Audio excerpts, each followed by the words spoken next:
నాన్న ఫోన్ చేసి మాట్లాడిండని ఓయమ్మ ప్రేమగా ఆరిపోతుందని లగెత్తుకుంటే ఇంటికొచ్చినా కదా!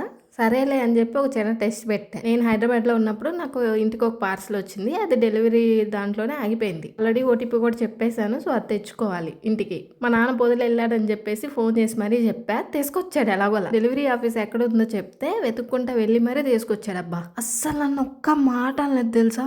ఇంకో విషయం ఏందంటే నేను పైన వర్క్ చేసుకుంటున్నానని మా నాన్నే అన్నం పెట్టుకొని తినేసారురా. ఫోన్‌లో నాకు మా నాన్న మాట్లాడిన మాటలకి ఏడుపు వచ్చింది. అదేందో తర్వాత చెప్తా. ఇప్పుడు కాదు. టైం రావాలి అప్పుడు చెప్తా. అసలు మీకు తెలీదు ఎంత సపోర్ట్ అంటే ఇంతకు ముందు ఫస్ట్‌లో నేను వీడియోస్ చేస్తున్నా అని మా నాన్నకి కనబడిందా తెగ తిట్టేవాడు. ఇప్పుడు బెస్ట్ ఎగ్జాంపుల్ చెప్పనా? ఎవడన్నా పెళ్లి సంబంధానికి వచ్చి అమ్మాయి ఎట్టుంది అట్టుందని వంక పెట్టిండనుకో, ఏందిరా బొంగు నువ్వు మమ్మీతో పోల్చుకుంటే ఏడరా నువ్వు, మమ్మీ ఎంత సంపాదిస్తుందో తెలుసా అని చెప్పి చెప్తాడంట. ఇప్పుడు దీనికి సపోర్ట్ చేసినా గవర్నమెంట్ జాబ్ కొట్టాలని ఆయన అక్షంతలు ఎత్తానే ఉంటాడు. అది మాత్రం కామన్. అయినా కూడా నాకు ఎడవ కొడుతుంది. అంతా బాగానే ఉంది. మా నాన్న కూడా మాట్లాడుతున్నాడంటే అసలు గాడ్ ఏదన్నా నాతో రివర్స్ ప్లాన్ చేస్తున్నాడా?